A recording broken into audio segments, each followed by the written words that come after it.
sebenarnya Bang Febri ini multi talenta, ya. Ada Sebenarnya sudah berapa beberapa banyak basis. karya sih?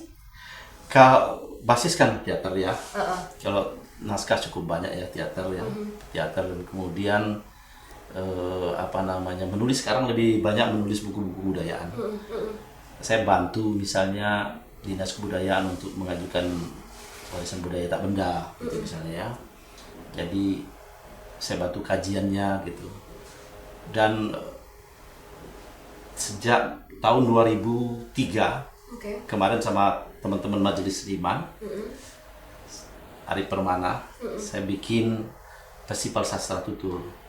Sebenarnya kecintaan saya kepada sastra tutur sudah cukup lama, tapi setelah Festival 2003 itu saya punya banyak referensi untuk lebih menggali lagi, Oke. menggali sastra tutur.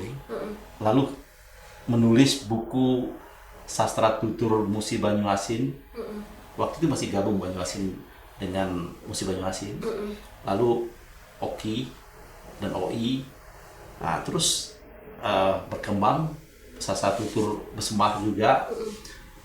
Dan karena saya bukan akademisi, jadi tidak pada teori-teori. Jadi di samping menulis, belajar juga gitu, belajar caranya. Kebetulan ada Rejung Pesira, jadi nyambung. Bagaimana merevitalisasi sastra tutur agar lebih dikenal lagi. Waktu itu saya kira tidak terlalu banyak orang-orang merevitalisasi tutur atau warna-warna musik seperti Rejung Pesira, tapi sekarang udah cukup banyak orang. Saya kira sudah sedikit banyak memantik lah, menstimulan kawan-kawan untuk melihat lokalitas kita ini ternyata bagus ya. Yes, benar. Ini kalau ingat tadi kan Bang Febri sempat bilang agak miris ya soal Siguntan, justru orang lain, orang luar negeri yang lebih paham sejarahnya. Tapi saya kepikiran soal lagu Bukit Seguntang Ulu Melayu. Ya, ini kan ceritain sama ini ya. Ya, Pirasuar ya. Atau Atau nama penyairnya Amanda Mailam Hati ya. Nah, ini nih ya. Lihat ini. Oh iya. Ketua Sakti si anak negeri. Ya tentu ini judulnya itu sesuatu yang menjadi tanda tanya juga bagi orang ya. Ini hasil diskusi juga. Jadi yang saya katakan di awal tadi bahwa orang Malaka, orang Singapura datang ke sini untuk berziarah ke sana. Karena satu rumpun Melayu tadi ya. Nah ternyata sejarahnya begini. Atau bagaimana? Ada versi sastra, ada versi sejarah ya. Oke. Nah versi sastra itu ditulis oleh bendahara Johor namanya Tun Sri Lanang. Dari Malaysia. Dari ya Johor ya. Kemudian ditulis lagi oleh Abdullah bin Abdul Qadir Munsi, itu seorang pujangga. Dalam versi sastra itu menceritakan bahwa ada 3 orang pangeran yang turun di Bukit Seguntang pada satu malam, dan Bukit Seguntang itu seperti terbakar pada malam itu. Disaksikan oleh 2 orang perempuan namanya Wan Malini dan Wan Empu. Dia melihat dari jauh, dia khawatir karena di Bukit Seguntang itu dia ada ladang humah gitu ya. Tapi dia tidak berani malam-malam, dia kira naga ngamuk lah atau kebakaran apa ya. Besok pagi baru dia datang ke sana. Dia datang ke sana, dia begitu terkejut. Ternyata ada 3 orang berpakaian pangeran dan sangat mewah gitu. Belum terkejutnya belum habis itu, dia melihat tanah Bukit Seguntang itu menguning seperti berubah jadi emas. Lalu padi yang dia tanam yang lebat itu berubah buahnya jadi emas. Daunnya menjadi perak, tangkainya menjadi perunggu, gitu. Nah ini tersebar cepat, didengar juga oleh raja lokal waktu itu, Demang Lewar Daun namanya. Demang Lewar Daun datang mengatur sembah di situ, dan kemudian didengar lagi sampai ke Pagaruyung kemana-mana. Orang ini mengenalkan diri, 3 orang ini. Pertama namanya Sangsa Purba, kedua Krishna Pandita, ketiga Nila Pahlawan. Dia mengatakan bahwa dia adalah keturunan Iskandar Agung. Iskandar Agung itu hidup 300 tahun sebelum Masehi. Iskandar Agung 3 abad sebelum Masehi, dan dia menguasai dunia dan sangat terkenal. Apakah hubungannya ada dengan ini? Karena itu tadi sastra ya. Itu dari Macedonia. Dan mengatakan nasabnya Sulaiman alaihissalam dalam cerita sastra itu ya.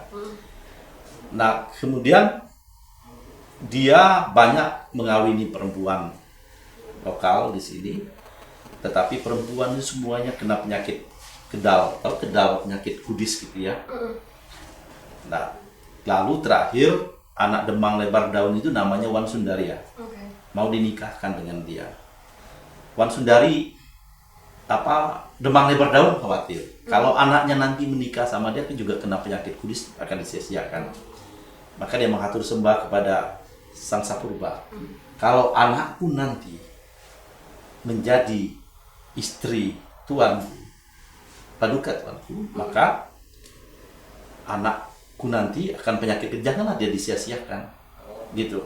Nah gitu. Jadi jangan. Ini menarik ya, Bang Febri aja ceritanya udah kebayang betapa megahnya sebenarnya. Tapi ada dari luar juga. Oke. Jadi ini spesial, saya kira lagu ini justru ada orang dari Jakarta juga, ada artis Rita ya, tapi juga pemain biolanya Henry Lamiri gitu, pemain akordeonnya Aga Butong, jadi melibatkan seniman-seniman nasional yang cukup dikenal. Jadi ini nggak main-main, serius ini. Luar biasa ya. Tapi kalau peluang untuk lagu ini akhirnya dikenal seluruh Indonesia secara nasional, bagaimana Bang Febri? Diupayakan seperti itu. Tapi namanya kesenian kita serahkan ke publik lah ya. Semoga lagu ini bisa. Karena tadi saya katakan ada latar belakang sejarah seperti itu, dan itu memperkuat identitas kita tadi. Kaitannya masih seperti identitas. Lagu yang bercerita tentang sejarah di Sumatera Selatan itu saya kira selain Gending Sriwijaya ini. Lagu ini ya, Bukit Seguntang Ulu Melayu. Melayu. Tapi Febri Alintani, saya sebenarnya dari tadi pengen nanya, gatel banget. Febri Alintani itu kan sebenarnya bukan nama asli begitu ya? Nama pena. Nama pena. Nama KW ya. Nama KW. Nama aslinya sebenarnya Febri Irwansyah. Bisa cerita sedikit dong kenapa akhirnya kemudian dipanggil Febri Alintani? Saya mulai menulis puisi itu dan senang pada puisi sejak SMP. Lalu akhirnya menggunakan nama lebih Alintani. banyak membaca buku-buku sufistik ya. Wah. Jadi orang-orang berat ini bacaannya. Jadi saya itu udah mulai itu. Jadi itu biasanya ada Al gitu ya, Al Ghazali misalnya. Tapi saya bukan sufi gitu persoalannya gitu. Senang aja dengan nama-nama pakai itu. Kebetulan saya itu bapak saya orang Lintang. Jadi Alintani. Jadi kayaknya saya ubah V. Tapi Sanskrit ya. Namanya F tapi akhirnya jadi V, Voltus gitu ya. Gitu. Ya, keren. Itu tahun berapa sih dipakai nama pena itu, Bang Febri? Udah di tahun 80-an ya. Wow. Saya belum lahir ya. 84, 85 sekitar. 85 ya. Sejak menulis puisi itu sudah pakai. Tapi sekarang masih ya nulis puisi dan segala macam. Next ke depan mau bikin apa lagi sih?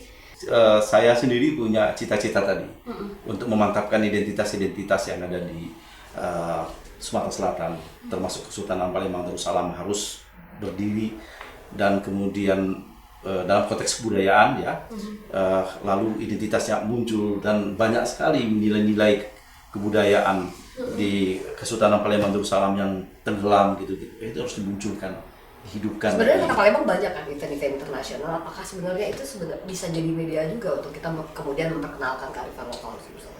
Menurut Bang Febri? Seharusnya bisa. Kembali lagi ke paradigma dan kebijakan dari pemerintah. Oke. Terima kasih banyak kesediaannya. Sukses selalu. Saya Fitria pamit mundur. Terima kasih. Kita ketemu di episode Jendela berikutnya, dan acara ini disponsori oleh Icitan dan PTBA. Saya Jen, pamit mundur. Terima kasih. Sampai jumpa. Terima kasih Bang Febri.